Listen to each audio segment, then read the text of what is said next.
Discours sur la tentative de coup d'État du dimanche 7 décembre 2025 au Bénin. Mes chers compatriotes, ce dimanche 7 décembre 2025, notre chère patrie, le Bénin, a vécu des heures particulièrement graves. Très tôt dans la matinée, un groupe de soldats s'est approprié la télévision publique et a annoncé la destitution de Patrice Talon, décrétant la dissolution des institutions et la suspension de la Constitution.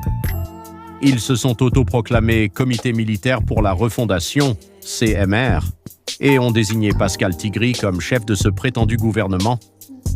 Mais très rapidement, l'armée fidèle à la République, soutenue selon les autorités par des forces alliées, y compris des appuis extérieurs, s'est mobilisée pour rétablir l'ordre.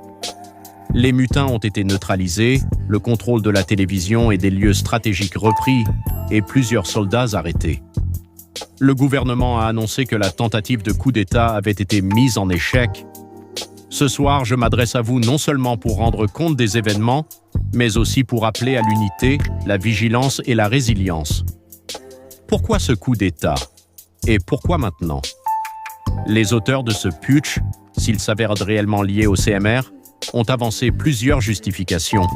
Ils évoquent la détérioration de la sécurité dans le nord du pays et un sentiment d'abandon des soldats tombés et de leurs familles. Ils dénoncent des injustices internes à l'armée, favoritisme, promotion contestée, négligence des frères d'armes décédés ou blessés. Cela survient dans un contexte régional troublé où plusieurs pays voisins ont connu récemment des coups d'État, ce qui montre combien la paix et la démocratie en Afrique de l'Ouest sont fragiles et combien le Bénin, jusque-là souvent cité comme un modèle de stabilité, n'est pas immunisé contre les secousses. Ce que cela signifie pour la démocratie béninoise et l'avenir, un test de la loyauté des forces armées, la rapidité avec laquelle les unités fidèles ont réagi montre qu'une grande partie de l'armée reste attachée à la Constitution et à l'ordre républicain. Cela doit rassurer nos concitoyens. Un signal fort contre l'impunité. Ceux qui ont voulu briser l'ordre démocratique doivent de savoir qu'ils le paieront. Comme l'a dit le président, cette trahison ne restera pas impunie. Un rappel de la fragilité permanente de nos institutions.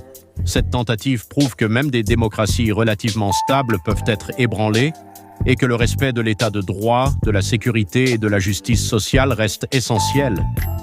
Une invitation à la vigilance citoyenne. Ce ne sont pas seulement les forces armées qui doivent défendre la République, mais chaque citoyen.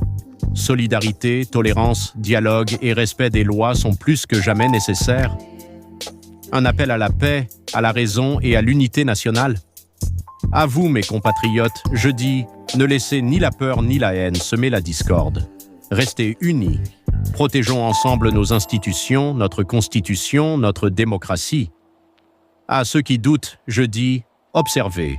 La République a tenu, l'ordre a été rétabli, la justice va suivre, mais le respect de la loi et de la dignité humaine doit être notre boussole.